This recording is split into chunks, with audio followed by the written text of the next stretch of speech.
kalau kita tidak berbicara pada suatu kejahatan, itu namanya bukan bersabar, tetapi musibah. Kalau orang takut berbicara karena takut mati, apakah kalau tidak berbicara kemudian dia tidak mati? Ini kita berharap semua orang-orang baik harus berbicara, karena ini merupakan satu tragedi kita, tragedi bangsa. Dan tentu kita mantap ini ketemu Bapak Penasihat Kapolri. Kita nggak ngerti apa yang akan beliau nasihatkan terhadap persoalan-persoalan ini. Ya.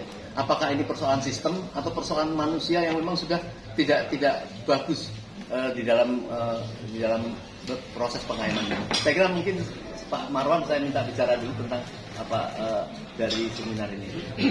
Oke, jadi sedikit saja bahwa latar belakang kita mengadakan acara ini adalah pertama untuk memberikan pemahaman kepada publik agar tidak terbawa rekayasa. Makanya kita judulnya salah satu kata kuncinya itu rekayasa. Rekayasa siapa? Rekayasa dari tim khusus yang dibentuk Kapolri untuk menuntaskan kasus pembunuhan Bribtu Joshua. Jadi tim sus ini seolah-olah sekarang ini sedang berupaya untuk mengarahkan publik berhenti pada kasus kejahatan seksual. Itulah yang kita lihat sekarang. Padahal kasus itu mestinya tidak berhenti di situ, dan itu adalah rekayasa. Itu satu hal. Hal lain yang lebih penting adalah di seputar kegiatan yang dilakukan oleh Satgasus. Ini banyak kejahatan yang justru terbongkar dengan terbongkarnya kasus pembunuhan Brigadir Joshua. Itu hal penting utama kenapa kita adakan. Nah, dengan acara ini masing-masing pembicara itu membuka apa sebetulnya yang terjadi. Salah satunya tadi adalah Pak Haryanto, bahwa publik harus paham, jangan terkecoh dengan rekayasa itu. Dan yang kedua, mari kita sama-sama bangkit untuk melawan rekayasa itu, termasuk meminta audit investigatif terhadap apa-apa yang selama ini dilakukan oleh Satgasus. Dan siapa yang bertanggung jawab itu ternyata tidak berhenti hanya di Ferdi Sambo, tapi ada yang lain. Salah satunya itu adalah yang namanya Jenderal Tito Karnavian. Nah, mungkin ada user atau penikmat dari adanya Satgasus ini. Siapa ini? Nah, ini kita harapkan nanti akan ikut juga terbongkar. Minimal mereka tahu bahwa kalau mereka memang menikmati hasil kerja dari Satgasus, supaya dengan publik tahu mereka berhenti, ya kan? Tapi saat yang bersamaan kita menuntut yang namanya Presiden Joko Widodo dan juga DPR untuk membentuk tim khusus yang namanya tim investigatif untuk supaya apa yang dilakukan atau yang menjadi sepak terjang dari Satgasus selama ini itu bisa dibuka kepada publik. Mungkin itu. Iya, baik. Begini, Pak, ada tadi. Alhamdulillah ya, kita ketemu dengan beliau, kita bisa cek langsung. Beliau walaupun sudah menceritakan tadi bagaimana gamblangnya untuk mengetahui motif atau kejahatan itu tentang seksual dan tetapi masyarakat ini kan sudah hampir tidak percaya karena kecepatan dari Kapolri itu sangat lamban sekali. Dia mengatakan siapa itu saya, ayo kalau enggak silakan keluar. Itu nampaknya orang menganggap kayak deklamasi saja. Tidak ada efeknya apa-apa, dan semua orang menebak dia terlibat. Akhirnya tuduhan itu bisa jadi kayak benar karena memang sampai sekarang ini belum ada kecerahan terhadap kesalahan itu. Jadi bahwa tuduhan keterlibatan bahkan sampai ke presiden itu kan biasa obrolan-obrolan di seluruh masyarakat. Nah, saya tidak tahu, pengen tahu kira-kira dengan fakta seperti itu apa sih yang dinasihatkan Pak terhadap Kapolri misalnya? Ya, dari pertama kali ya saya ikuti kasus ini ya. Itu saya itu kan sebagai penasihat dari Kapolri, jadi melihatnya dari dalam, dan saya sebagai pengamat itu dari luar. Kalau penasihat dari Kapolri itu kan melihatnya polisi dari luar. Jadi saya kan sebagai pengamat dari analisis saya, ini kasus yang terjadi Sambo ini saya sebutkan sebagai suatu tsunami lah, besar sekali, prahara besar sekali yang menimpa polisi. Akibat daripada apa? Oknum Sambo yang memperlihatkan suatu tindakan yang tidak terpuji ya, dan dengan kelicikan menutupi kejahatan. Akibatnya polisi dituduh sebagai pembohong besar. Polisi kena generalisir besar sekali sebagai pembohong, sehingga apa, citra yang tadinya bagus jadi hancur. Nah, mestinya menghadapi kayak gini ini, mestinya Polri menyadari bahwa ini adalah masalahnya ketidakpercayaan publik pada polisi kan. Kenapa? Karena polisi dianggap sebagai pembohong pertama kali. Kenapa bohong? Karena itu ya memang rekayasa yang di Sambo itu yang disampaikan di depan umum gitu kan. Dianggap semua polisi seperti itu. Padahal yang terjadi kan bukan kelicikan Sambo itu. Dan itu dulu beberapa hari setelah itu sudah bocor sebetulnya. Sudah ada indikasi bahwa itu terjadi kejanggalan. Tapi waktu itu kan polisi masih ragu-ragu karena apa?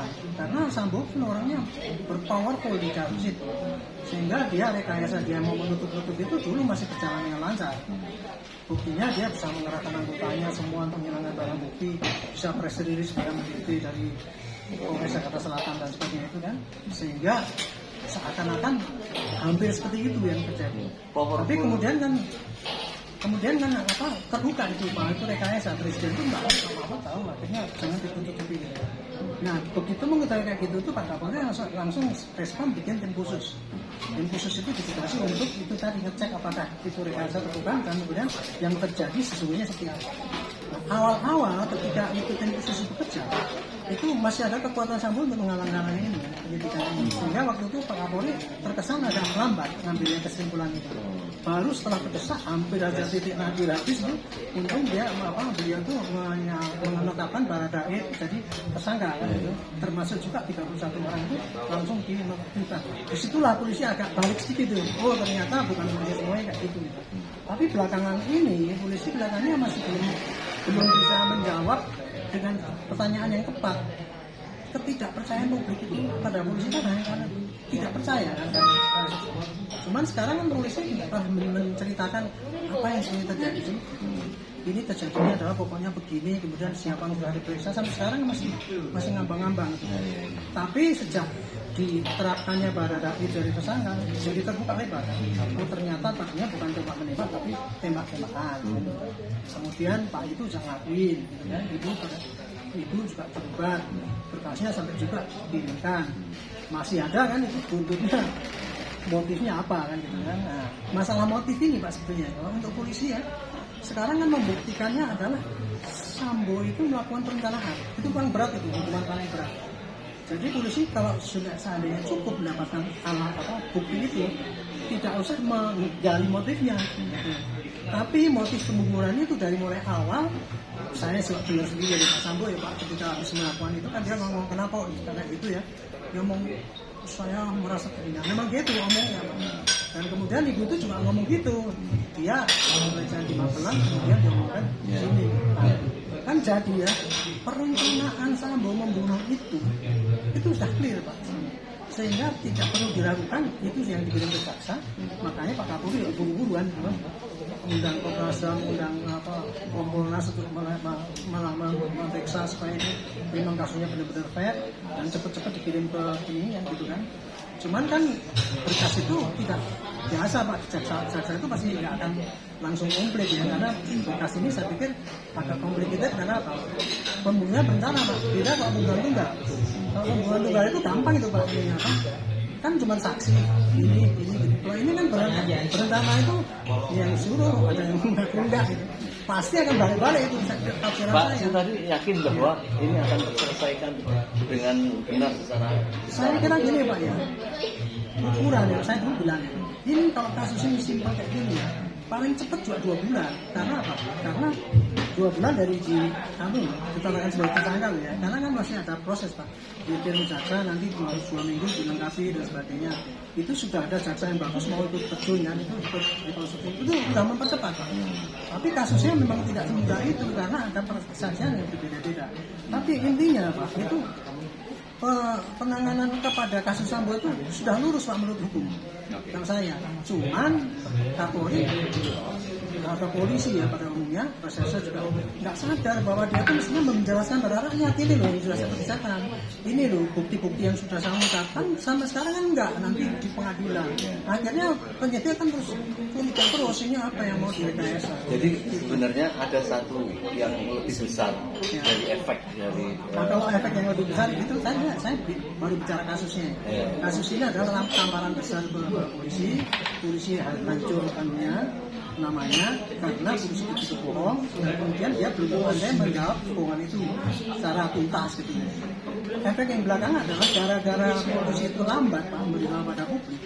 Akhirnya orang kan tanya ini jangan-jangan nih motifnya muncullah itu yang negatif. Jadi ini yang efeknya lebih besar ya, yang harus dihadapi oleh Polri, harus bisa mengembalikan ini bagaimana, yaitu polisi diduga rekrutmen yang tidak bagus, tak sambung kan gitu, yang satu kasus yang punya kewenangan gede banget, itu kan, kemudian apalagi kok judi online kemudian dikoordinir oleh itu, gitu kan.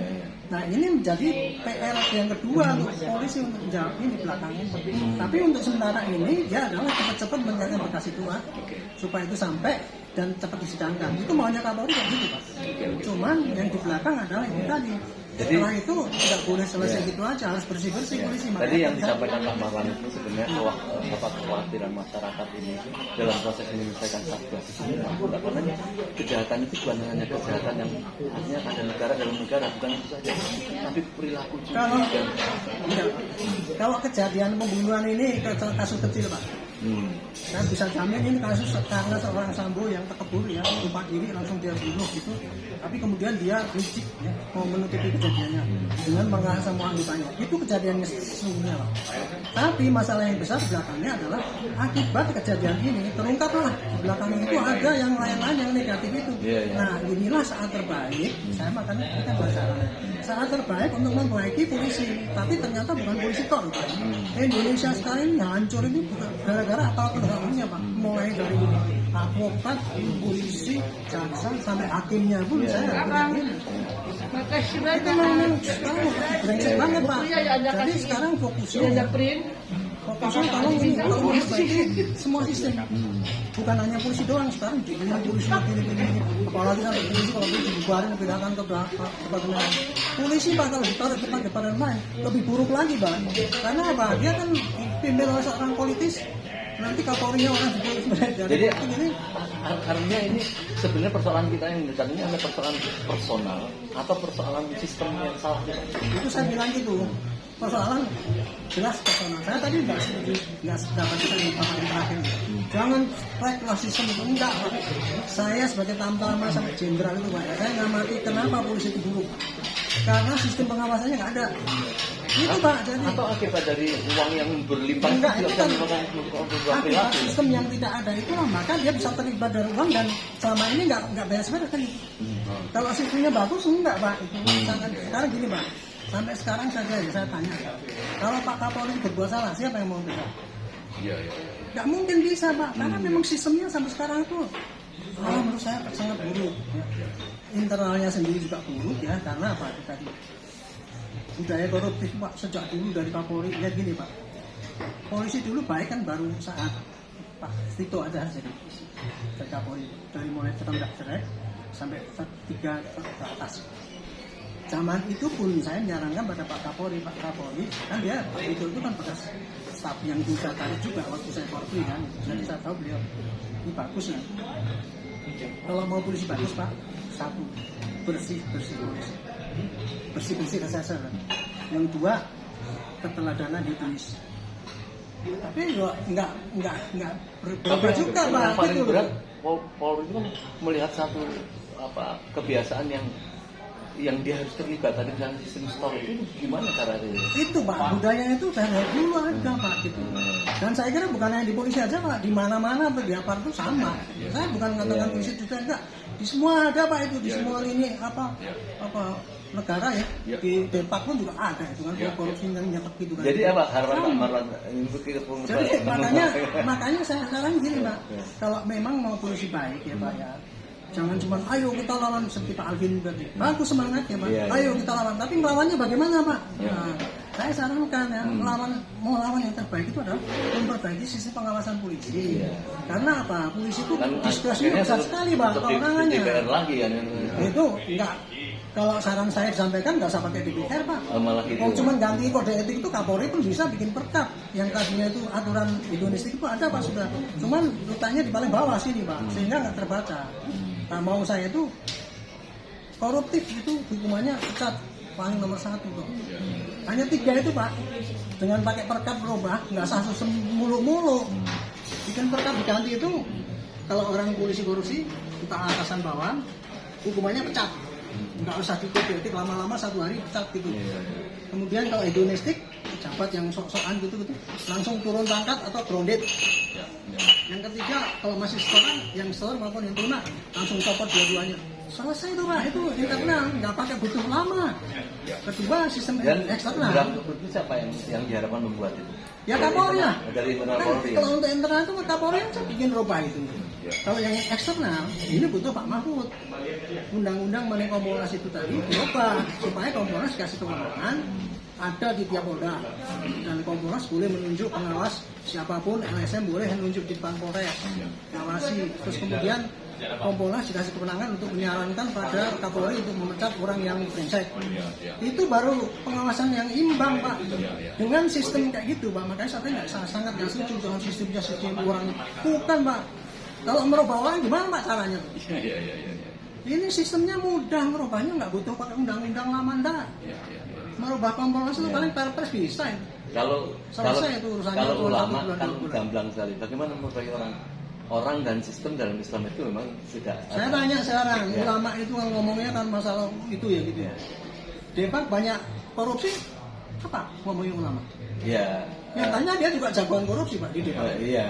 Itu orang yang sudah Ustaz juga banyak yang curang. sudah termasuk di dalam sistem yang Ya kan cuma ngomong doang itu, Pak, memperbaiki moral itu gampang. Nah, wong di lingkungan agama itu yang lambangnya kejujuran aja nggak mampu, Pak. Harus pakai sistem yang jelas itu tadi, Pak. Kalau sanksinya pecat gitu itu orang takut, Pak. Baik, Pak Maron, mungkin ada yang Ya, jadi saya kira saya setuju masalah pengawasan. Dan itu artinya sistem. Sistem itu artinya ada komitmen pertama dari Kapolri, kedua dari Presiden untuk membuat sistem itu Dan bukan dari polisi, dijalankan Pak. dengan tegas. Ada sanksi, laksanakan.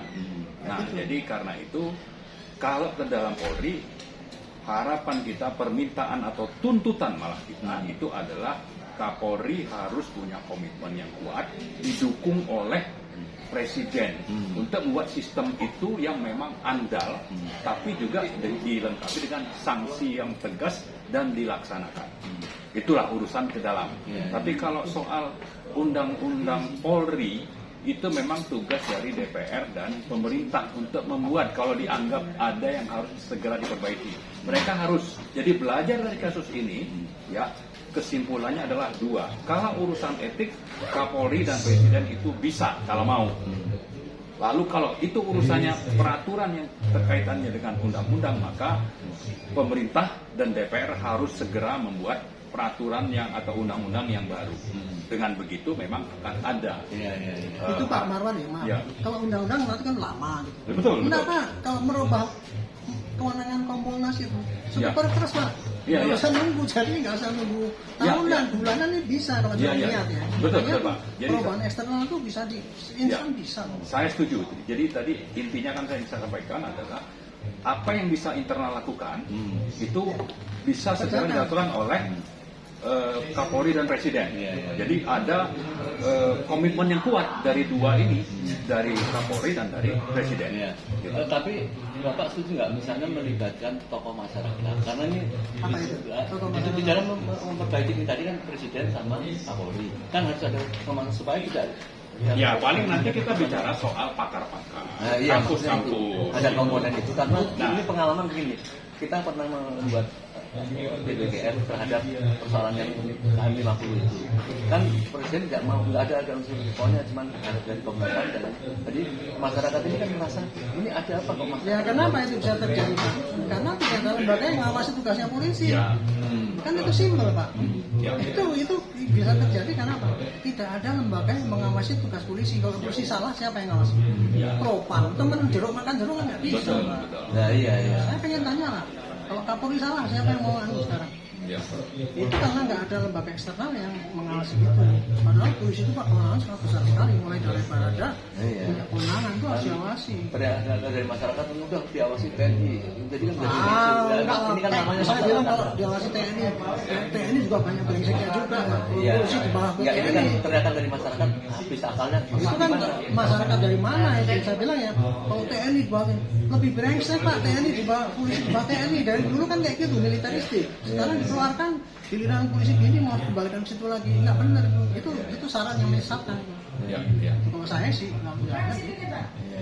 Baik, saya kira dengan bersabar kita terus melakukan ini, mengumpulkan orang-orang baik, termasuk kayak apa itu internal dalam Polri, kayak apa itu tadi, saya kira mungkin akan ada solusinya. Tapi intinya, maaf saya ngambil satu ayat di dalam Islam kan, ja'al haqqu ada falbati binal bati laka asyarikum. Jadi kalau yang kebaikan itu kita tonjolkan, otomatis kejahatan itu akan. Tapi kalau kebaikan itu tidak ditonjolkan, memang yang ada itu cuma untuk keburukan. Jadi jangan ada tidak semangat untuk tetap menegakkan kebenaran. Itu saya kira itu merupakan modal kebaikan itu. Terima kasih Pak dan tadi.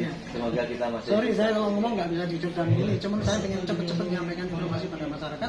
Dan dasar saya nggak ada ambisi apa-apa. Saya hanya kejujuran. Itu modal untuk memberitahukan penjelasan pada rakyat. Pak Marwan, terima kasih Pak. Dari tadi. Iya Pak. Terima kasih.